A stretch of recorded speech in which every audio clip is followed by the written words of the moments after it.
Lisa Ng. I'm from the National Institute of Standards and Technology. The IICRC is the organization I work most closely with. I am their chairman of their ANSI accredited standards writing process. I am John Donia with the National Safety Council.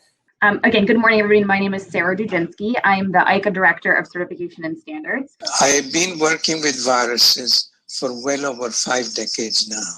This includes studies on the aerobiology and microbicide susceptibility of 229E, a human respiratory coronavirus. What we're going to do is move into a panel discussion to discuss the science of decontamination. My expertise is in decontaminating airborne infectious disease controls that focus on filtration and germicidal ultraviolet light.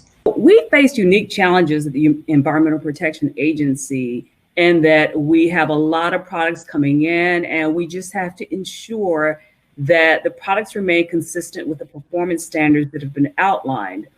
Hi, welcome to this session on environmental microbiology fate and transport considerations. I'm Aaron Packman. I'm a professor of civil and environmental engineering at Northwestern University and a senior fellow in the Applied Materials Division at Argonne National Lab.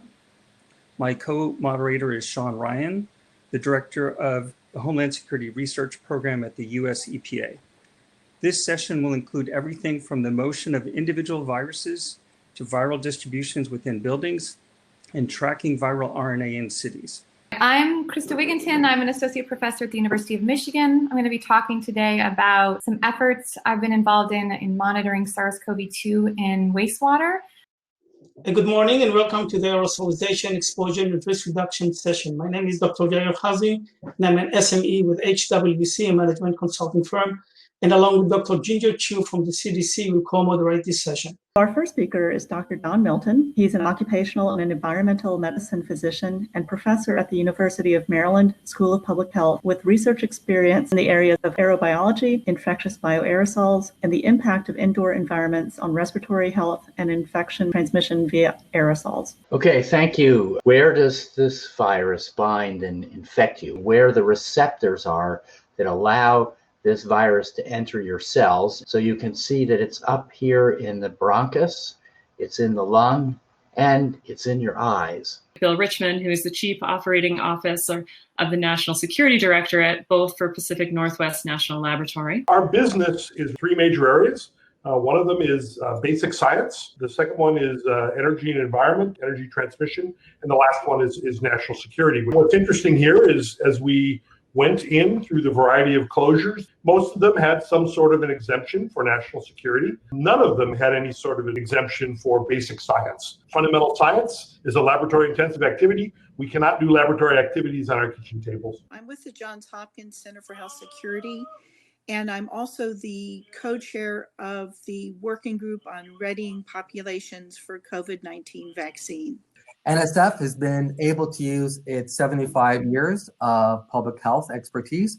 There are hundreds of small practical best practices we've seen out there and that we've worked with clients to implement. So I'm happy to share some of those. We're here for the session, Strategies and Lessons Learned for Building Operations. My name is Lisa Ng. I'm a mechanical engineer at the National Institute of Standards and Technology. First up, we have Joseph Allen, Assistant Professor of Exposure Assessment Science, Director of Healthy Buildings, and Department of Environmental Health at the Harvard School of Public Health. I direct the Healthy Buildings program at Harvard's T.H. Chan School of Public Health, but I'm a certified industrial hygienist, and I've done forensic investigations of sick buildings for many decades.